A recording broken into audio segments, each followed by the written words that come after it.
시청자 여러분 안녕하십니까? 헬로티비 뉴스입니다. 민족 최대의 명절이죠. 추석이 다가오고 있습니다. 네, 헬로티비 뉴스는 풍성한 한가위를 맞아 내년부터 시행되는 고향사랑 기부제를 살펴보고 또 명절을 앞둔 우리 이웃들의 이야기를 들어보는 시간 마련했습니다.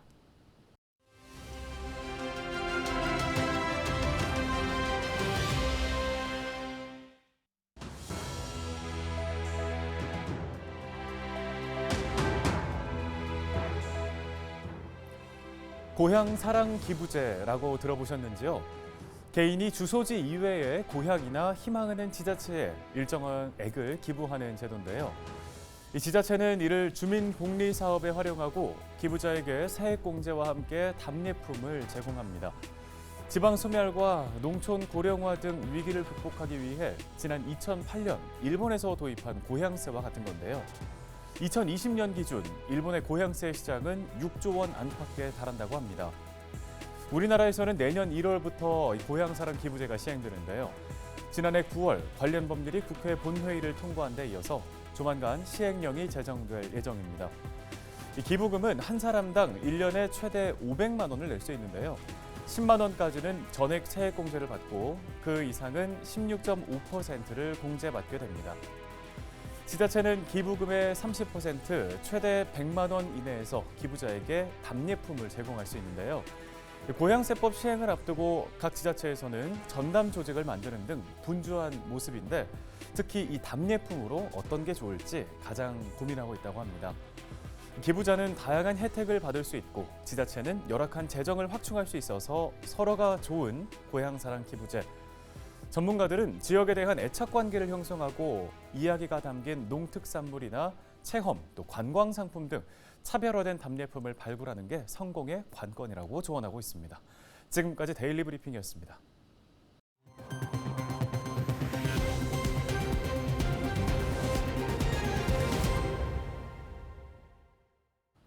네, 내년 1월부터 개인이 지자체에 기부할 수 있는 고향사랑 기부제 시행 소식 보고 왔습니다. 세수가 적은 농산 어촌에서는 특히 이번 제도를 반가워하고 있는데요. 자세한 지역 상황을 살펴보겠습니다. 먼저 재정 자립도가 전국 최하위 수준인 전남 고흥군으로 가볼 텐데요. 특히 차별화된 답례품에 신경을 쓰고 있습니다. 김신혜 기자입니다. 전남 고흥의 재정 자립도는 6.3%, 경북 영양군 다음으로 전국에서 가장 낮은 수준으로 전국 평균이 45.3%인 걸 감안하면 매우 열악한 실정임을 알 수 있습니다. 전체 예산 가운데 자체 수입이 차지하는 비중이 10%도 채 되지 않는다는 건데 지자체가 지역 발전을 위해 재량껏 쓸 수 있는 예산이 턱없이 부족하다는 뜻이기도 합니다. 이렇다 보니 고흥군은 내년부터 시행될 고향사랑 기부제가 재정을 확보할 수 있는 중요한 기회라며 기대감을 보이고 있습니다. 전국에서 가장 많은 기부금을 모금하겠다는 목표도 세웠습니다. 고향사랑 기부제 자체가 재정이 열악한 이제 지역의 재정 보완하는 측면도 있고 하기 때문에 굉장히 중요하다 이렇게 말씀드릴 수가 있고요. 그래서 어떻게 하든지 우리 향후들이나 그다음에 일반인에게도 고향사랑 기부금 우리 고흥에 많이 기부할 수 있도록 TF팀을 구성하려고 합니다. TF 추진단은 공무원과 전문가, 일반인 등으로 구성돼 조례 제정과 모금 홍보 방안 등을 심도 있게 논의할 예정입니다. 고흥군은 특히 답례품을 어떤 식으로 제공할지에 많은 고민을 기울이고 있습니다. 고향사랑 기부제는 1년에 500만 원까지 기부할 수 있고 기부금액의 30% 한도 내에서 답례품을 제공할 수 있기 때문입니다.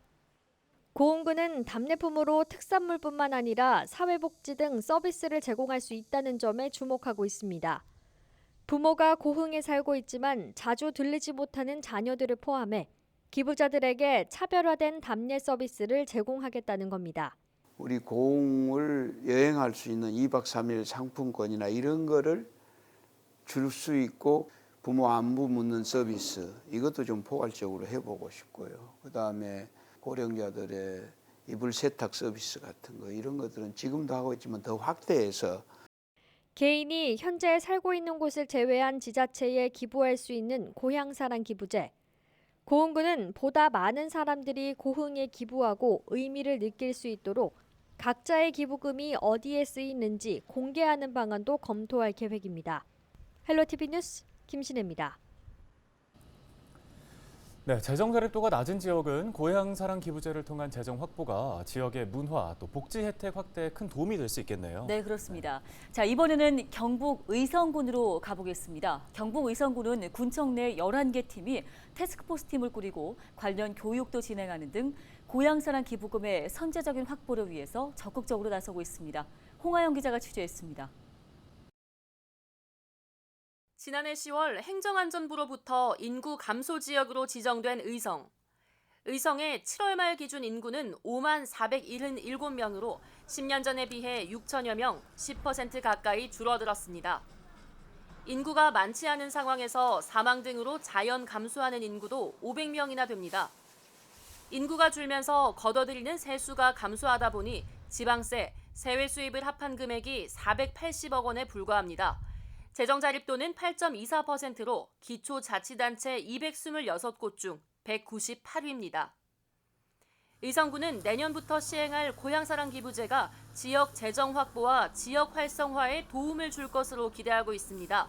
의성에 등록 기준지를 두고 있는 인구가 55만 명이라 다른 지역보다 의성을 가깝게 생각하는 시민들로부터 기부를 받을 수 있는 확률이 높다고 보는 겁니다. 기부자에게 전달할 답례품 준비도 한창입니다. 지역 농산물부터 의성에서 이용할 수 있는 관광 티켓과 숙박권, 의성사랑 상품권 등을 제공하는 것까지 검토하고 있습니다. 관건은 어떻게 홍보하느냐입니다. 공무원들이 직접적으로 이제 적극적인 홍보라든가 모집을 못하기 때문에 지역적으로 해서 의성하고 인연이 있는 사람들이라든가 이런 분들을 해서 홍보 대사 하는 그런 역할을 해서 이런 제도를 알리고. 재정 자립도 8%대의 의성. 고향을 떠난 사람들의 마음이 의성에 모여 지역 발전 계기를 마련할 수 있을지 주목됩니다. 헬로티비 뉴스 홍하영입니다.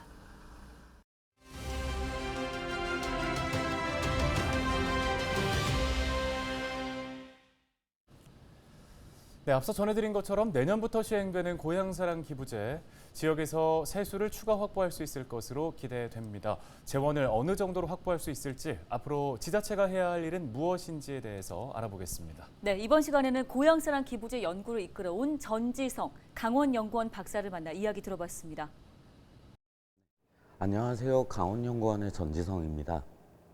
인구의 감소, 지방 소멸의 가속화, 그리고 반면에 수도권의 집중화 등을 고려할 때 지역의 경기는 매우 침체되고 있습니다. 또한 지역에 대한 애향심을 좀 제고하고 지역의 소멸을 좀 방지하는 데 기여하고자 관기 인구 개선을 중심으로 한 고향사랑 기부제가 도입이 예정되어 있습니다. 고향사랑 기부제는 자신의 고향 또는 현재 살고 있는 거주지를 제외한 자치단체에 일정액을 기부하면 답례품과 세액공제를 하는 제도로 추진 예정이 있습니다. 지금 시행 전이어서 정확한 규모 추정은 이루어지지 못하고 있습니다. 다만 선행 연구를 살펴보면 3.4조에서 그리고 최근에 그 기부 의사, 기부 금액 등을 고려했을 때 1조 7천억 정도의 기부 예상이 추정되어지고는 있습니다. 우리나라 국민의 기부 규모라던가 기부 의사 등을 고려하고 그리고 출향민 등을 고려했을 때 1.7조라는 정도의 바운더리를 말씀드린 겁니다. 답례품 선정이 가장 중요하다고 보여지고요. 답례품 선정에 있어서 지역의 특산품이 무엇인가, 우리 지역을 대표할 수 있는 것들이 무엇인가에 대한 우선적인 고민과 선정이 필요한 게 사실입니다. 또한 답례품 선정을 통해서 지역 경제의 일정 부분의 활성화 효과가 예상되고 있고요. 광역이나 지자체 같은 경우에 있어서는 해당 제도에 대해서 모르고 있다라는 응답 비중이 85%를 넘어서고 있기 때문에 적극적인 홍보를 통해서 해당 제도의 공감대 조성을 해주는 작업들이 필요하다고 보여집니다. 또한 나아가서는 답례품 외에 지역의 관광으로 유치할 수 있는 방안에 대해서도 함께 고민이 필요하다고 보여집니다. 결과적으로 해당 제도는 정주 인구보다 관기 인구 개선 쪽에 포커싱이 맞춰져 있는 바 관기 인구를 좀 늘려줄 수 있는 방안, 결국에 지역에 많이 찾아오고 애향심도 가질 수 있고 지역의 활성화에 미칠 수 있는 그런 적극적인 방안들까지 함께 고민해 주는 것들이 필요하다고 보여집니다.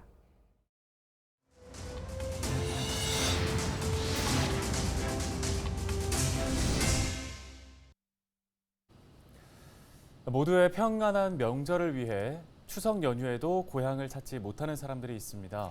가족들에게 직접 전하지는 못하지만 보고 싶은 마음을 영상편지에 담아봤습니다. 지령이 떨어지고 출동하기까지 단 30초. 추석 연휴에도 어김없이 사고 현장으로 달려갑니다. 고향은 못 가지만 자랑스러운 아들이고 싶습니다. 할머니, 아버지, 어머니 그리고 사촌분들 다 즐거운 한가위 되셨으면 좋겠습니다. 바쁘다는 핑계로 못 내려가고 얼굴 좀 보지 못할 때도 많이 있는데 그래도 열심히 잘 근무하고 있는 모습 이렇게라도 보여드릴 수 있어서 정말 감사합니다. 어머니 사위입니다. 맨날 뭐 찾아뵙곤 하겠지만 지금 항암 치료 받으시느라 많이 힘드실 텐데 조금만 더 고생하시고 내년부터는 좀 더 행복하고 즐겁게 생활하셨으면 좋겠습니다. 대학병원 의료진들도 일찌감치 명절 연휴를 반납했습니다. 올해도 귀성길 대신 병실에 오르내리지만 가족을 향한 마음은 한결같습니다.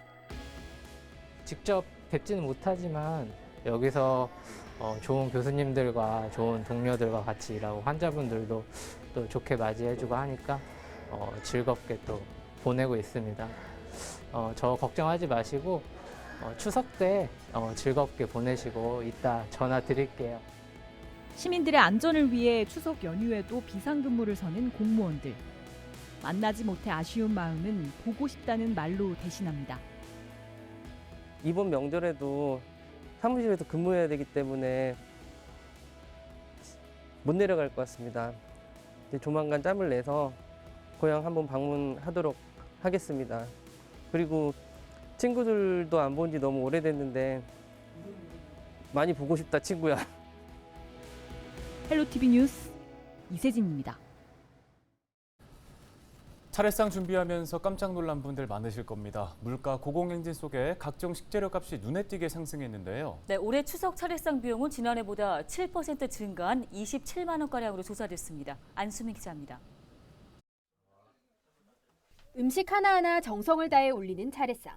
올 추석 차례상을 차리는데 전통시장을 이용하면 지난해 25만 4천 원보다 7% 오른 27만 2천 원이 드는 것으로 조사됐습니다.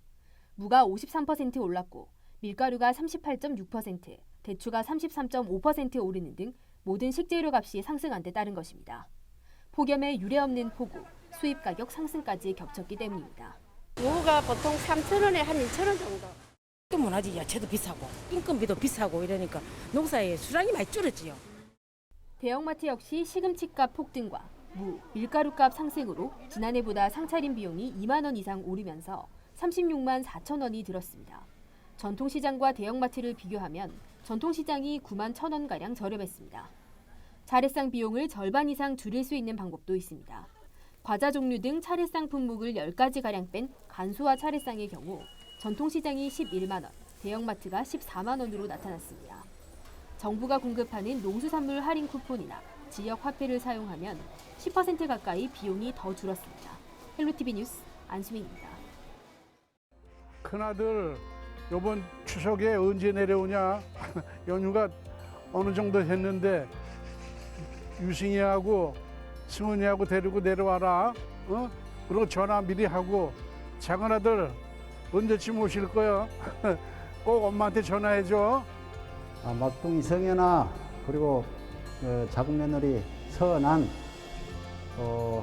우리 큰손주 지상이, 아연이 이번 추석 명절을 맞이해서 너희들 또 코로나로 이렇게 오지도 못하고 있는데 할아버지는 할머니랑 너희들 굉장히 보고 싶단다.